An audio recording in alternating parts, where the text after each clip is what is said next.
Hi students, this is Ram Mohan from Government Junior College Kachigoda. Today topic in our history as well as political science, Jai Telangana movement in 1969. 1969 Telangana ఉద్యమం లేదా తెలంగాణ ఆందోళన గురించి మనం ఇప్పుడు తెలుసుకోబోతున్నాం. Before that, you know already the Gentleman's Agreement and TRC, the non-implementation of Gentleman's Agreement and no support, no facilities to, even no respect to TRC was led to a great agitation, that is 1969. So, consequently, the violation of Gentleman's Agreement, particularly the violation of Mulki rules, cumulatively resulted in the emergence of separate Telangana agitation in 1969, popularly known as Jai Telangana movement. Remember, Jai Telangana movement occurred in 1969. 1969 తెలంగాణలో ఆందోళన లేదా ఉద్యమం అనేది ఎందుకు వచ్చింది అంటే, ఇంతకుముందు మనం చెప్పుకున్నట్టు పెద్ద మనుషుల ఒప్పందం ఉల్లంఘన, అలాగే తెలంగాణ కోసం ఆ ప్రాంతం కోసం ఏర్పడినటువంటి ఒక ప్రాంతీయ మండలి, ఈ రెండిటి ఉల్లంఘన జరిగింది. పెద్ద మనుషుల ఒప్పందం ముల్కీ నిబంధనలు ఏవైతే అందులో ఉన్నాయో వాటిని ఏమాత్రం పాటించకుండా పూర్తిగా ఉల్లంఘించారు. అలాగే టీఆర్సీకి ఏవైతే అధికారాలు ఇచ్చారో, ఏవైతే దానికి రక్షణలు ఇచ్చారో అవన్నీ కూడా పూర్తిగా తొలగించడం, నీరుగార్చడం, నిర్వీర్యపరచడం జరిగింది. సో ఈ రెండు కారణాలతో పాటు ఉద్యోగ అవకాశాల్లో జరిగినటువంటి అన్యాయం, ఆ వ్యతిరేకతే మనకు 1969లో జరిగినటువంటి జై తెలంగాణ ఉద్యమం. So before that, we should understand in 1952 Mulki movement also.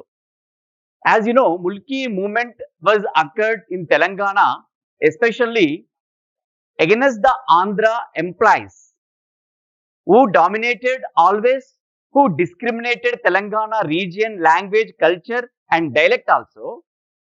Because of the discrimination and the jobs, they looted our jobs and the reservation also, Telangana 1/3 reservation also, everything exploited. So 1952, in time of, you see, popular government under the Burguda Ramakrishna Rao, 1952-56. So here, Mulki movement began in 1952 against the jobs which were allocated to Andhra people. So here, 1952 Mulki movement against the employment. Now moving to after formation of Andhra Pradesh, here the movement not only for unemployment, here the water, here the funds, surplus funds which are allotted to the development of Andhra region. So that it was a broad view, it was a long experience of the people to start a great agitation under the students. Especially students played a crucial role to spread the this continuation of the agitation all over the Telangana.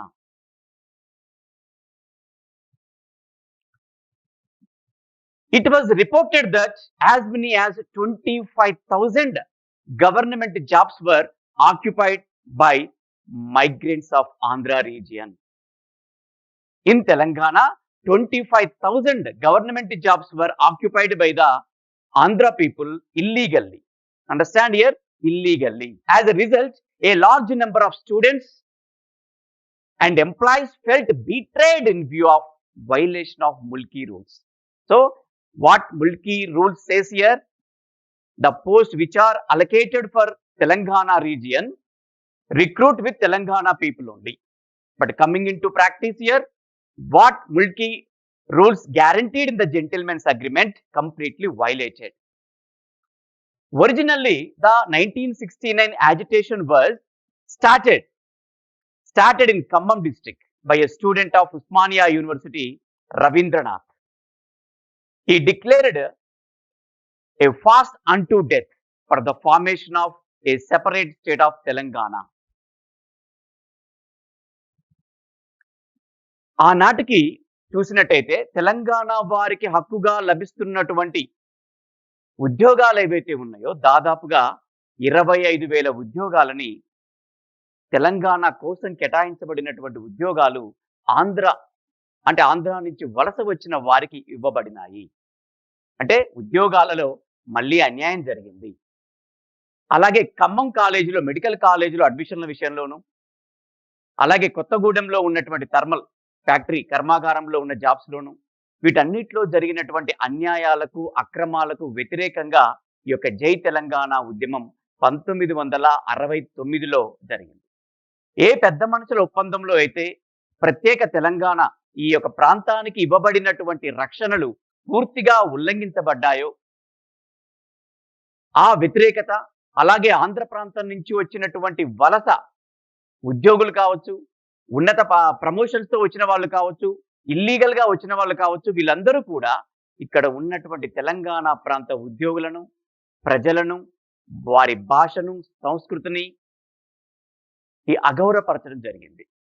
So ఇవన్నీ కలిసి 69 తెలంగాణ ఉద్యమానికి నాంది పలికాయని చెప్పుకోవచ్చు. అంటే 52 ఉద్యమానికి అలాగే 1969 ఉద్యమానికి ఉన్నటువంటి తేడా చూసుకున్నట్టయితే 1952లో ముల్కీ ఉద్యమం అంటే నాన్ ముల్కీలకు వ్యతిరేకంగా ముల్కీ ఉద్యమం అనేది జరిగింది. అంటే కేవలం అక్కడ ఉద్యోగాలు కోల్పోయినటువంటి స్థానికులు ఎవరైతే ఉన్నారో వాళ్ళు స్థానికేతరుల మీద ప్రకటించినటువంటి లేదా వారికి వ్యతిరేకంగా తిరుగుబాటు చేసినటువంటి విద్యార్థుల ఉద్యమాన్నే మనం ముల్కీ ఉద్యమం అంటున్నాం. ఈ 56 నుంచి 69 మధ్య కాలంలో అంటే ఆంధ్రప్రదేశ్ ఏర్పడిన తర్వాత చూసుకున్నట్టయితే ఈ 13 సంవత్సరాల కాలంలో కేవలం ఒక ఉద్యోగాలే కాదు, నీళ్ల విషయంలో, ప్రాజెక్టుల విషయంలో, నీటి పారుదల విషయంలో, విద్యా అవకాశాల్లో, ఉద్యోగ అవకాశాల్లో అన్నిట్లో కూడా అనేక రకాలుగా అక్రమాలు జరిగాయి. మరి ఈ అక్రమాలకు వ్యతిరేకంగా విద్యార్థులందరూ కూడా తమ గళాలను ఎత్తారు. కేవలం విద్యార్థులు మాత్రమే కాదు, వీరికి సంఘీభావంగా సమాజంలో ఉన్నటువంటి అనేక కార్మికులు కావచ్చు, ఉద్యోగులు కావచ్చు, మహిళలు కావచ్చు, పిల్లలు కావచ్చు, అన్ని రకాలుగా ఈ యొక్క ఉద్యమం చేస్తున్నటువంటి విద్యార్థులకు అన్ని వైపులా సహకారాన్ని అందించడం జరిగింది. కాబట్టే తెలంగాణలో అతిపెద్ద ఉద్యమంగా, ముఖ్యంగా తొలి దశలో జరిగినటువంటి ఒక భారీ ఉద్యమంగా మనం జై తెలంగాణ ఉద్యమాన్ని చెప్పుకోవచ్చు. Now we are going to discuss the important reasons behind the 1969 Telangana agitation. First reason, as you know, non-implementation of gentlemen's agreement. As you know, before formation of Andhra Pradesh, gentlemen's agreement was taken place before the central government, before the Congress High Command. But in practice, completely violated. It is in paper, but it is not in practice. It is not enforced. That is important. So non-implementation of gentlemen's agreement. Next reason, continuation of discrimination on Telangana region. The discrimination means what? After the formation of AP, the Telangana region, they sacrificed a lot. Their jobs they sacrificed, their surplus funds they sacrificed, their land, their water, everything. Even though the people were completely discriminated, exploited by Andhra people, Andhra employees, Andhra political elite. Moving to third one, Telangana lands should be under the purview of TRC. As you know, when TRC was formed in 1958, Telangana region, the lands were under the control of TRC. The buying and selling, everything is prohibited because the Andhra employees or Andhra people who came here illegally or legally, they wanted to purchase the lands in very cheap rate. So that in view of that, TRC was formed. So TRC never here stopped the activities of Andhra region because they are in power. The complete powers vested in the hands of the Andhra people and Andhra political leaders. That's what they changed the rules and regulations to their convenience, and they purchased lands of Telangana region, especially Nizamabad, Medak, Nalgonda, Mahbub Nagar, Karimnagar. Very low and very cheap rate. So this is one type of discrimination. And see, it is a actually statutory body, legal body, constitutional body. But after forming here, you see, it was flawless. It has no powers to stop it. Only it is remained as a advisory body. Even though any advices were given to AP government, it was they deaf, completely deaf, means the ears to deaf. Not listen properly means not practiced here, not honored, not respected the TRC advices or TRC recommendations. Already we discussed Achyutarao in the time of Achyutarao or during the reign of Chokkarao when he was an chairman. So even though two times also we understood there was no respect, there was no honor, the reforms or the recommendations of TRC. Now moving to fourth point, you understand now, diverting surplus of Telangana funds. You see, before formation of Andhra Pradesh, the Telangana means the Hyderabad state had a surplus funds, whereas Andhra state had a deficit. So when it was merged, now the Andhra surplus funds illegally allotted to the development of Andhra region. So the diverting surplus of Telangana funds. Totally, the funds are they always try to, okay, they did expenditure on their projects, their roads, schools, colleges. You observe here the medical colleges, polytechnic colleges, schools very low compared to Andhra region. For 1 lakh people in Andhra, 30 to 60. For every lakh year, the doctors are available, the beds also available. But come to the Telangana region, for 1 lakh, only 15 beds are available. So this is the discrimination. This is the diversification of their funds to the Andhra region. And especially the discrimination already we discussed. And moving to now, negligence of committee reports on Telangana surplus grants. Negligence. Whenever any committee had reported here, so these are the failures, these are the recommendations.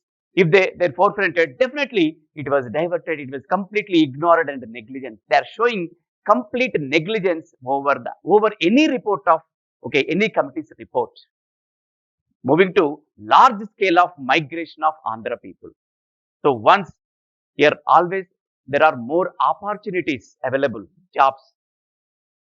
Especially they concentrated on jobs. That's what they are pumping like anything, the people, the students to Telangana region and occupied the jobs of Telangana. They created fake certificates. They created different, framed here, the rules also different. Actually, Mulki rules up to 12 years. 12 years who complete continuation of residence in Telangana region, then only they are considered Mulkis or locals. But they changed the rules and reduced it to only 4 years.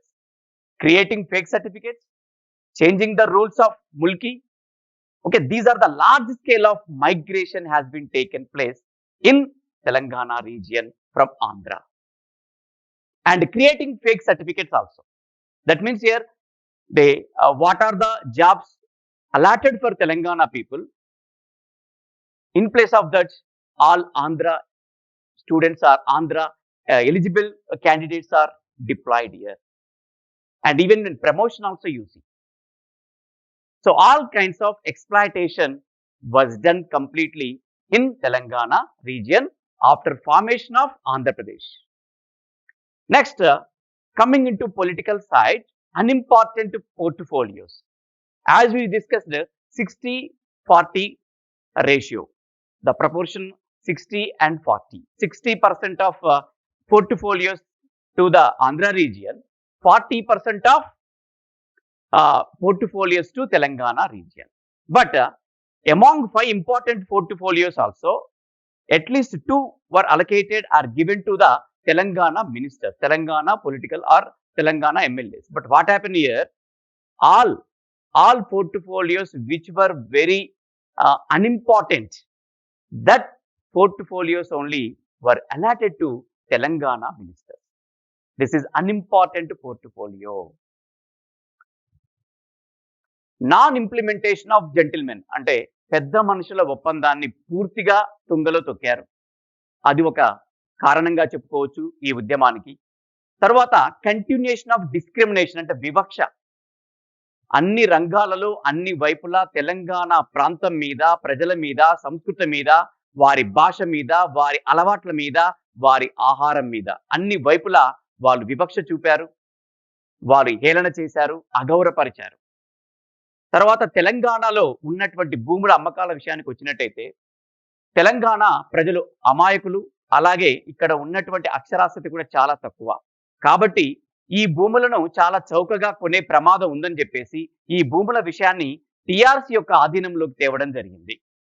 అయితే ఈ భూముల అమ్మకం కొనుగోలు విషయంలో TRS పెద్దగా ప్రభావం చూపలేదు లేదా నియంత్రణ చేయలేకపోయింది. అంటే ఆంధ్ర పాలకుల యొక్క చేతుల్లో ఈ యొక్క నియమాలు, నిబంధనలు ఉన్నాయి కాబట్టి వాళ్ళు టీఆర్ఎస్ని పూర్తిగా నిర్వీర్యం చేశారు. ఎలాంటి ఆర్థికమైనటువంటి సహాయం చేయక, మానవ సహాయం చేయక, అలాగే ఎలాంటి సౌకర్యాలు కలుగజేయక ఆ టీఆర్ఎస్ని పేరుకు మాత్రమే ఒక కమిటీగా ఉంచారు తప్ప దాన్ని ఏ విధమైనటువంటి గౌరవాన్ని ఆ టీఆర్ఎస్కి ఇవ్వలేదు. మరి అలాంటప్పుడు టీఆర్ఎస్ ఏ విధంగా ఈ యొక్క అన్యాయాలను, అక్రమాలను ఆపగలుగుతుంది? అందుకే తెలంగాణ ప్రజల భూములు ఏవైతే ఉన్నాయో ఈ 10 జిల్లాలలో కరీంనగర్ కావచ్చు, నిజామాబాద్, మెదక్, నల్గొండ, మహబూబ్ నగర్ ఈ ప్రాంతాలన్నిటిలో కూడా చౌకగా ఆంధ్ర ప్రాంత వలస పాలకులు, ప్రజలు ఇక్కడికి వచ్చేసి ఈ తెలంగాణ ప్రజల భూములను అత్యంత చౌకగా కొనడం అనేది జరిగింది. సో అది కూడా ఒక ఫెయిల్యూర్. తర్వాత డైవర్టింగ్ సర్ప్లస్, ఇక్కడ ఉన్నటువంటి తెలంగాణ ప్రాంత ఏవైతే మిగులు నిధులు ఉన్నాయో అవి తెలంగాణ ప్రాంతానికి మాత్రమే ఖర్చు పెట్టాలని చెప్పేసి చాలా స్పష్టంగా పెద్ద మనుషుల ఒప్పందంలో పేర్కొనబడింది. కానీ అమలుకు వచ్చేసరికి ఏ ఒక్క రూపాయిని, ఒక్క పైసను కూడా తెలంగాణ ప్రాంతం మీద కానీ, ఆ ప్రాజెక్టుల మీద కానీ, అభివృద్ధి కార్యక్రమాల మీద కూడా ఖర్చు పెట్టకుండా ఈ మిగులంతా కూడా తీసుకెళ్లి ఆంధ్ర ప్రాంతంలో వాళ్ళు తమ యొక్క అభివృద్ధి, తమ ప్రాంతాన్ని అభివృద్ధి చేయడానికి ఖర్చు పెట్టడం అనేది జరిగింది. తర్వాత పూర్తిగా ఏ కమిటీ కానీ ఈ యొక్క ఫండ్స్ గురించి ఒక రిపోర్ట్ ఇచ్చినప్పటికీ, ఒక నివేదిక ఇచ్చినప్పటికీ ఇంత మొత్తంలో నిధులున్నాయి, వీటిని ఈ యొక్క అవసరాల కోసం ఖర్చు పెట్టండి, ఇవన్నీ కూడా డైవర్ట్ అయిపోతున్నాయి నిధులన్నీ కూడా అని చెప్పేసి ఏ కమిటీ రిపోర్ట్ ఇచ్చినా కూడా ఆ రిపోర్టుని ఎక్కడా కూడా వాళ్ళు ఇంప్లిమెంట్ చేయలేదు. ఆ యొక్క రిపోర్టుని వాళ్ళు పరిగణలోకి తీసుకోలేదు. వరుసకు వచ్చినట్టయితే ఆంధ్ర ప్రాంత ప్రజలు, పాలకులు హైదరాబాద్కి ఎప్పుడైతే రాజధాని ఏర్పడిందో వారి కన్ను హైదరాబాద్ ప్రాంతంపై పడింది కాబట్టి వలసలు ఎక్కువైపోయాయి.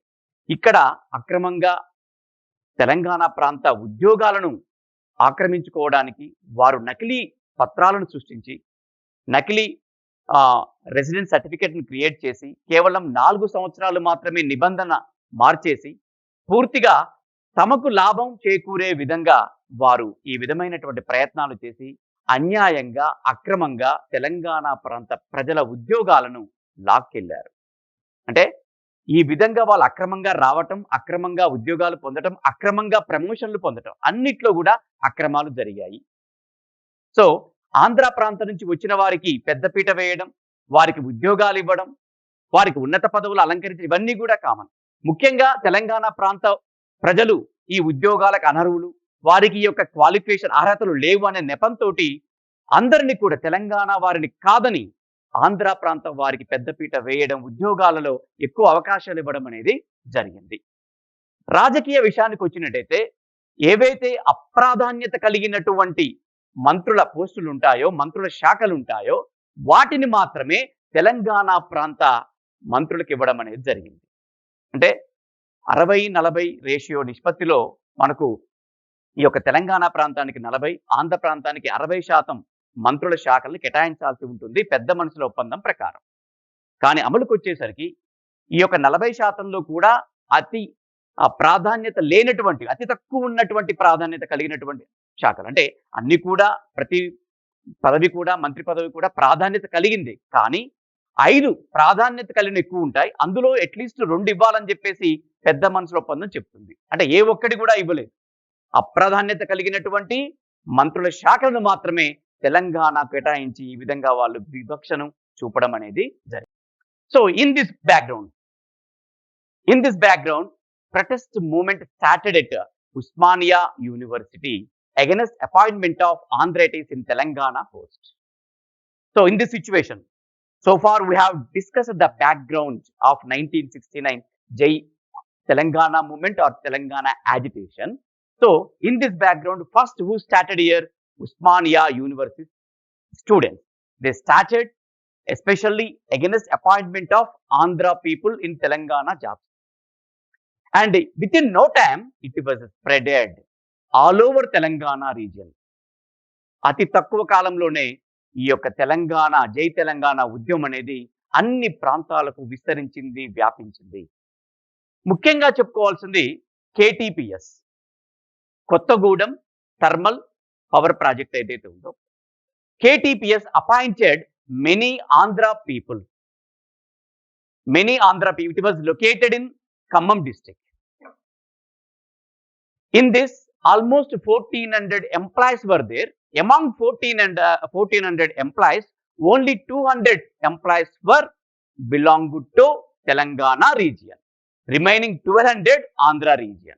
You see, the KTPS located in Khammam, in Kottagudem, the place in Telangana, in Khammam district, the lands were sacrificed by Telangana people, but even though there was no importance to given Telangana people.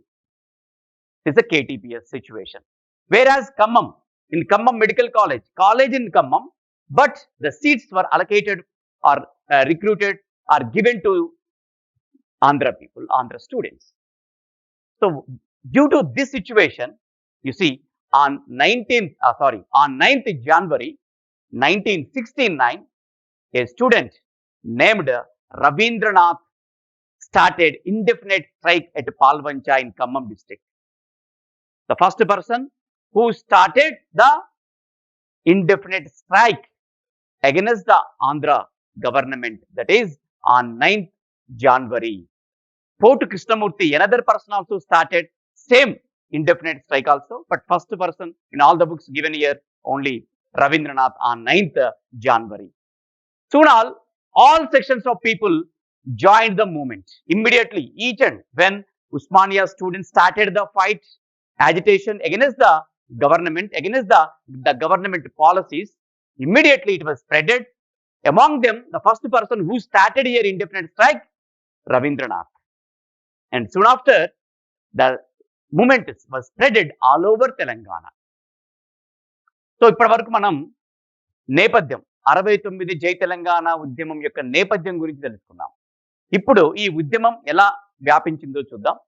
ముఖ్యంగా ఏవైతే ఉల్లంఘనలు, ఆక్రమణలు జరిగాయో వాటికి వ్యతిరేకంగా 69 తెలంగాణ ఉద్యమం అనేది ఆరంభమైంది. ముఖ్యంగా ఇన్ని అక్రమాలు, అన్యాయాలు జరిగినాయి కాబట్టి ఇది ఉస్మానియా యూనివర్సిటీలో ఉన్నటువంటి విద్యార్థులు ముందుగా స్పందించి తిరుగుబాట ఎగురవేసి జై తెలంగాణ ఉద్యమాన్ని ప్రారంభించడం జరిగింది. ముఖ్యంగా ఈ ఉద్యమంలో భాగంగా ఖమ్మంలో పాల్వంచ అనే ప్రాంతంలో తెలంగాణ విద్యార్థి అయినటువంటి రవీంద్రనాథ్ అనే విద్యార్థి 1969లోనే జనవరి 9న ఆమరణ నిరాహార దీక్షను ప్రకటించాడు.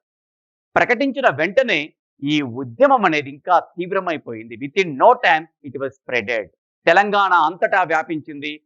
విద్యార్థులు, ఉద్యోగులు, అలాగే అనేక రకాలైనటువంటి వృత్తులు చేసేటటువంటి ప్రజలు అందరూ కూడా ఇందులో పాల్గొనడం జరిగింది.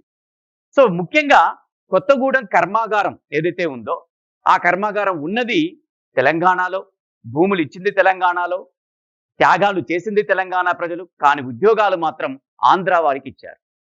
మొత్తం 1400 ఉద్యోగాలుంటే అందులో 200 ఉద్యోగాలు మాత్రమే తెలంగాణకి ఇవ్వడం, 1200 ఉద్యోగాలు ఆంధ్ర వారికి కేటాయించడం జరిగింది. ఆ 200 కూడా టెంపరరీ జాబ్స్. అంటే ఆ విధంగా ఉద్యోగాలలో అతి ఘోరమైనటువంటి వివక్ష జరిగింది కేటీపీఎస్. అలాగే ఖమ్మం మెడికల్ కాలేజీలో సీట్లు తెలంగాణ వారికి ఇవ్వకుండా పూర్తిగా ఆంధ్ర విద్యార్థులకు ఇవ్వడం జరిగింది. ఈ విధంగా ఈ 2 రకాల అన్యాయాలు ఏవైతే ఖమ్మం జిల్లాలో జరిగాయో అందుకే ప్రతిస్పందించినటువంటి ఈ యొక్క రవీంద్రనాథ్ అనే విద్యార్థి 1969లో జనవరి 9వ తారీఖున ఆమర నిరాహార దీక్ష ప్రకటించడంతో ఈ ఉద్యమం ప్రారంభమైందని చెప్పవచ్చు. Now, even the political leaders like Konda Lakshman Bapuji, then minister, resigned and joined the movement. Prominent student leaders like Madan Mohan, Mallikarjun, Puli Veeranna, etc. joined the agitation also. So, political leaders, there are so many political leaders belongs to Telangana, but among them, the first person who responded, who resigned the portfolio, the ministry, was Konda Lakshman Bapuji and immediately joined the movement. So, he declared he was favored to Telangana, separate Telangana. And even prominent leaders like Madan Mohan, Mallikarjun and Puli Veeranna also joined the agitation. So, it also recorded that as many as 370 students lost their lives in police firing. So, already the agitation was spreaded across Telangana. There is no difference between towns or villages. Each and everywhere, all professions, all kinds of people joined. Even women also played prominent role in this movement. That's what here 370 students lost their lives. They did not commit suicide. They were killed by police firing, police bullets and political leaders. They did not commit any suicide, whereas in the recent Telangana movement 2001, the people committed suicide. In later phase, the students committed suicide. But in the early phase of Telangana, the students did not commit suicide. They were only killed by police firing. That you understand. So 370 students were killed or lost their lives during the police firing. In the 9 months of agitation, the agitation took place only 9 months, but 370 students lost their lives. And as many as 70,000 people and including students were arrested, especially among them 7,000 women also were arrested. So the spreading, the ఉద్యమం ప్రభావం చూసినట్టయితే విద్యార్థులతో ప్రారంభమైనటువంటి ఈ ఉద్యమం మెల్లమెల్లగా రాజకీయ నాయకుల వైపు మళ్ళింది. అంటే సమాజంలో ఉన్నటువంటి అందరూ కూడా ఇందులో పాల్గొన్నారు. ముఖ్యంగా రాజకీయ నాయకులు వచ్చినట్టయితే కొండా లక్ష్మణ్ బాపూజీ ముందుగా స్పందించి తన మంత్రి పదవికి రాజీనామా చేసి ఈ ఉద్యమానికి మద్దతు తెలపడం జరిగింది. అలాగే మదన్ మోహన్, మల్లికార్జున్, పులి వీరన్న నాయంటి విద్యార్థి నాయకులు చురుకుగా ఈ ఉద్యమంలో పాల్గొన్నారు. ఈ యొక్క పోరాటంలో, ఈ యొక్క 9 నెలలు జరిగినటువంటి ఈ పోరాటంలో ఇప్పటి వరకు దాదాపుగా 370 మంది విద్యార్థులు పోలీసు బుల్లెట్లకు గురి కావడం జరిగింది. దాని చేత చనిపోవడం అనేది జరిగింది. అంటే ఏ మలిదశ ఉద్యమంలో మనం చూసాం, దాదాపుగా వేల మంది విద్యార్థులు తమ ఆత్మత్యాగం చేయడం జరిగింది, ఆత్మాహుతి జరపడం జరిగింది, వారు చేసుకోవడం జరిగింది. కానీ తొలిదశ ఉద్యమంలో ఎక్కడా కూడా సూసైడ్స్ లేవు. కేవలం పోలీస్ యొక్క బుల్లెట్లకు మాత్రమే వారు బలయ్యారు. అలా 370 మంది ప్రాణాలు పోగొట్టుకున్నారు ఈ యొక్క 1969 ఉద్యమంలో. అలాగే 70,000 మందిగా పైగా అరెస్ట్ అయ్యారు. అందులో 7,000 మంది మహిళలు కూడా ఉన్నారు. అంటే ఇంత దుర్మార్గంగా, ఇంత విచక్షణ రహితంగా కాల్పులు జరపడం, ప్రజలను హింసకు గురి చేయడం, లాఠీ చార్జీలు జరపడం, ఇవన్నీ కూడా తెలంగాణ అంతటా 69లో నిత్య కృత్యము. అంటే కాసు బ్రహ్మానందరెడ్డి ముఖ్యమంత్రిగా ఉన్న సమయంలోనే ఈ సంఘటన జరిగింది. ఈ యొక్క ఎక్కడ కూడా ప్రభుత్వానికి స్పందన లేకపోగా ఏ విధంగా ఈ యొక్క ఉద్యమాన్ని అణచాలో ఆ విధంగా ఒక బలవంతంగా, దౌర్జన్యంగా ఈ ఉద్యమాన్ని అణిచేందుకు ఈ యొక్క ప్రభుత్వం అనేది తక్షణ చర్యకు పూనుకోవడం అనేది జరిగింది.